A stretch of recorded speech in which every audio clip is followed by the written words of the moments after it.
Hello class ninth. We are discuss about the chapter The Sound of Music, and in this we have discussed about the person that's named the Evelyn, and we all know that she is can't able to hear something, but she tried so many of efforts to play xylophone, and after that she get more success with this playing xylophone, and get so much of prestigious awards. So we are from here. I think it's a last paragraph for this part. So not surprisingly, Evelyn delights her audience. It's no doubt that Evelyn had attached with all the hearts of the peoples. Okay हमें कोई भी surprise नहीं होता ये सुन के कि Evelyn ने क्या किया, पूरी ऑडियंस को अपनी ओर कर लिया. In 1991 she was presented with the Royal Philharmonic Society prestigious soloistic of the year award. 1991 she get one more award, that's named Philharmonic Society prestigious Solistic of the Year award. Says master percussionist James Blade, God may have taken her hearing, but he gave her back extraordinary. When we start this chapter, so I had tell you one thing that if somebody is unable to doing something, but God gave him extra powers to do another things. So in the same case with Evelyn, जब हमसे ईश्वर कुछ ले लेता है तो हमें बहुत ज़्यादा एक्स्ट्राऑर्डिनरी पावर भी देता है कुछ और चीज़ को करने की, आपने देखा होगा. But we hear she feel, हम सुन सकते थे तो वो फील कर सकती थी. Far from deeply than any of us. That is why she express music so beautifully. That's why she creates history. Evelyn confessed that she is something of a workaholic. So Evelyn confess करती हैं, ये मानती हैं कि workaholic है. It means she is very hard working person. I have just got to work. उन्हें बस कुछ नहीं, उन्हें काम करना चाहिए. Often harder than classical musicians, but the rewards are enormous. Apart from the regular concert, Evelyn also gave free concert in prisons, hospitals. She gave high priority to the classes of young musicians. Anna Richlin of the Beethoven Fund for Deaf Children say she is shining inspiration for deaf children. They see that there is nowhere that they cannot go. Okay तो Evelyn जो है वो free concert भी देती थी, अपने shows को free करती थी हॉस्पिटल्स में, प्रिजन्स में, जेल में, है ना. और जो डीफ चिल्ड्रंस के लिए स्कूल्स में भी वो फ्री करती थी. एंड डीफ चिल्ड्रंस कहते हैं कि she is a signing inspirational for us. हमारे लिए क्या है, वो इंस्पिरेशनल है. Evelyn Glennie has already accomplished more than most people twice her age. She has brought percussion to the front of orchestra and demonstrated that it can be very moving. She has given inspiration to those who is handicapped, people who look to her and say, if she can do it, I can. So अगर Evelyn कर सकती है तो हर कोई कर सकता है ना. And not at least she has given enormous pleasure to millions. और इनको देखकर बहुत लोग क्या होते हैं, बहुत ही ज़्यादा खुश होते हैं, क्योंकि वो कहते हैं कि अगर एक डीफ लड़की कर सकती है तो हम सब भी कर सकते हैं. This part is written by डियोबो कावले. Okay and this first part is related to Evelyn, but the second part of this is about the Bismillah Khan. Okay, have you hear about the name Bismillah Khan? No, the shehnai of Bismillah Khan. Bismillah Khan is very famous Shehnai player, musician. Okay, so this story is about that person. And one activity in this, do you know these people's what instruments do they play? So this is your homework, that find out the name of these musicians and what we actually played it on the pictures, so you can find out. आप क्या करेंगे, इन pictures को अपनी copy में भी बनाएंगे. अगर नहीं बन पाए तो कोई बात नहीं, आप नेम इनका केवल लिखेंगे, ठीक है, पर कोशिश करेंगे इनको ड्रॉ करने की, और ये कौन सा इंस्ट्रूमेंट बजा रहे हैं उसके बारे में भी लिखेंगे, ठीक है. बट कब लिखेंगे, या तो आप द साउंड ऑफ म्यूज़िक करना फर्स्ट पार्ट में, आप लिंक के question answers I will send you after this video या आफ्टर द नेक्स्ट डे. सो उसके बाद आप ये वाला काम भी कर लेंगे जब ये जो पार्ट सेकेंड है वो स्टार्ट होगा. ओके, सो स्टार्ट करें. Emperor Aurangzeb banned the playing of musical instrument called pungi in the royal residence, for it has a shrill unpleasant sound. So this story is about, अब यहाँ पे Evelyn की story नहीं है, ये part second है. Okay, इसको भी कवर कर लेते हैं. द साउंड ऑफ म्यूजिक में the sound of the shehnai of Bismillah खां.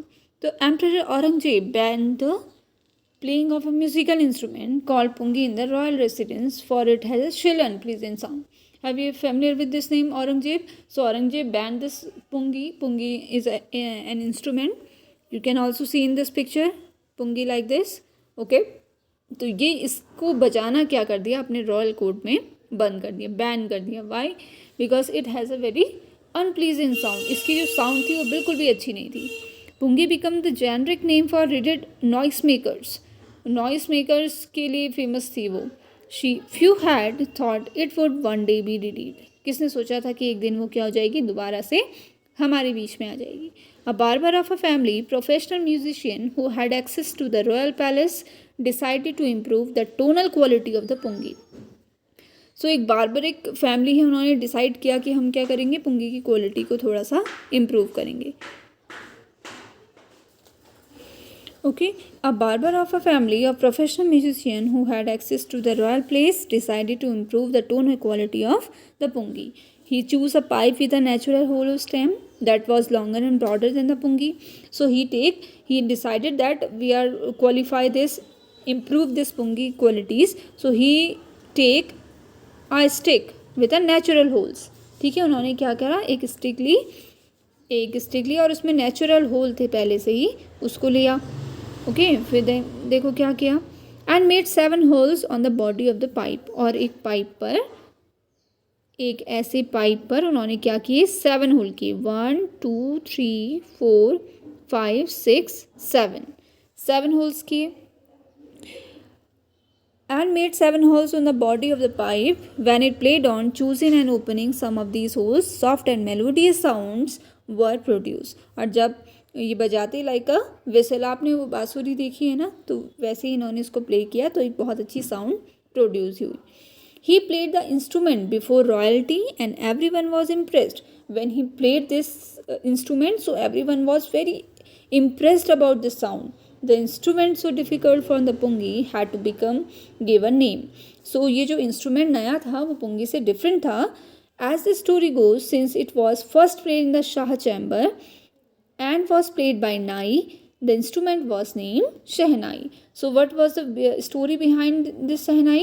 कि ये शाह चैम्बर में, यानी कि एक शाह राजा हैं, उनके चैम्बर में बजाई गई थी. और एक बार्बर को आप क्या कहते हैं, नाई कहते हैं ना, तो उन्होंने बजाई थी. तो इसीलिए ये 2 वर्ड्स को कंक्लूड किया और क्या बन गई, शहनाई बन गई. शहनाई इसका नाम पड़ गया. The sound of the shehnai began to be considered auspicious. अब ये जो शहनाई थी वो कहाँ पे बजाई जाती थी, ऑस्पिशियस, यानी कि कुछ अच्छे इवेंट्स में. And for the reason it is still played in temples and an indispensable component of any North Indian weddings. North Indian weddings में भी बजाई जाने लगी. In the past, the Shehnai was part of Naubat, or traditional ensemble of 9 instruments found in a royal court. और बहुत जल्द ये जो 9 इंस्ट्रूमेंट होते थे कोर्ट में, उन सब के बीच में आ गई. Till recently it was used only in temples and weddings. The credit for bringing this instrument on to the classical stage goes to Ustad Bismillah Khan. Firstly, we have seen that Shehnai, when this Shehnai makes to play started the stage, so it played by some common peoples and play on the temples, okay, the North Indian weddings, but the very prestigious image comes to with Bismillah Khan. जब बिस्मिल्लाह खान ने इन्हें classical शहनाई बजाना शुरू किया तो ये जो शहनाइस थी वो एक बहुत बड़ी इंटरनेशनली इंस्ट्रूमेंट्स के अंदर आ गई. As a 5-year-old Bismillah Khan played gilli danda near a pond in the ancient state of Dumra गाँव इन बिहार. तो जब वो 5 साल के थे बिस्मिल्लाह खान, वो क्या कर रहे थे, गिल्ली डंडा खेल रहे थे तालाब के पास, डुमराव गांव बिहार में. He would regularly go to the nearby Biharji temple to sing the Bhojpuri chaita. ठीक है, वो बिहार मंदिर जाते थे भोजपुरी, जहाँ गाना गाते थे Chitra. At the end which he would earn a big laddu weighing 1.25 kg. और उसके बाद उन्हें एक बड़ा सा लड्डू मिलता है जिसका वेट था 1.25, which he would earn a big laddu, a prize given by the local Maharaj की द्वारा उसको दिया जाता. This happen 80 years ago and the little boy had traveled far to earn the highest civilian award in the India, the Bharat Ratna. और इतने छोटे से बच्चे ने आगे चल के बहुत बड़ा अवार्ड भारत रत्न उन्हें मिलना शुरू हो गया. Okay, Born on 21 March 1916, Bismillah belongs to a well-known family of musicians from Bihar. His grandfather Rasul Bukhsh Khan was the Shahnai Nawaz of the Bhojpuri King's Court. In this paragraph, you have seen the background of this Bismillah, Ustad Bismillah Khi, also the player of the Shahnai.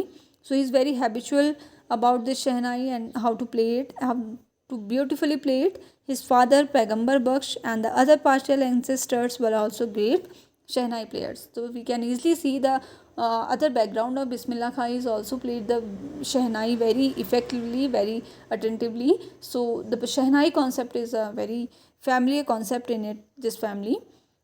The young boy took to music early in his life. At the age of 3, when his mother took him to the martial uncle house at Banaras, Bismillah was fascinated watching his uncles practice the Shahnai. तो ये जो छोटा बच्चे थे जब तब इनकी मामा इनको कहाँ छोड़ जाती थी अपने नानी के घर में, तो वहाँ पर ही देखते थे बनारस में अपने अंकल को प्रैक्टिस करते हुए शहनाई की. सून बिस्मिल्लाह स्टार्टेड अकम्पनी हिज अंकल. तो अब इन्होंने अपने अंकल के साथ बजाना शुरू किया शहनाई को. Ali बुख्श to the Vishnu temple of Banaras where Bukhsh was employed to play the Shahnai. And we also often I tell you that Shahnai is played in a temple. So Ali Bukhsh play in the temple, Shahnai in a temple. So ये अब उनको company देने लगे. Ali Bukhsh would play the Shahnai and Bismillah would sit captivative for hours and end. Uncle तो इनके शहनाई बजाते और ये बहुत देर तक मंदिर में बैठे रहते. Slowly he started getting lesson in the playing of instrument and would sit practicing throughout the day. Suddenly इन्होंने इनका बहुत इंटरेस्ट बढ़ा और इन्होंने भी शहनाई को बजाना शुरू किया. For year to come the temple of Balaji and Mangala Maiya and the bank of Ganga become the young apprentice favourite haunts where he could practise in solitude. Solitude means loneliness, अकेले में गंगा के तट पे, और यहाँ बहुत ज़्यादा इन्होंने प्रैक्टिस करी. The flowing water of the Ganga inspired him to improvise and invert ragas that were earlier considered to be beyond the range of the Shahnai. और फ्लोइंग वाटर के साथ अपनी इन्होंने स्किल्स डेवलप करी और उसके साथ इनका जो नाम है आज तक हम शहनाई के साथ लेते हैं. Okay, so you have listen this video carefully. At that in the next video we have discuss about the 6th paragraph.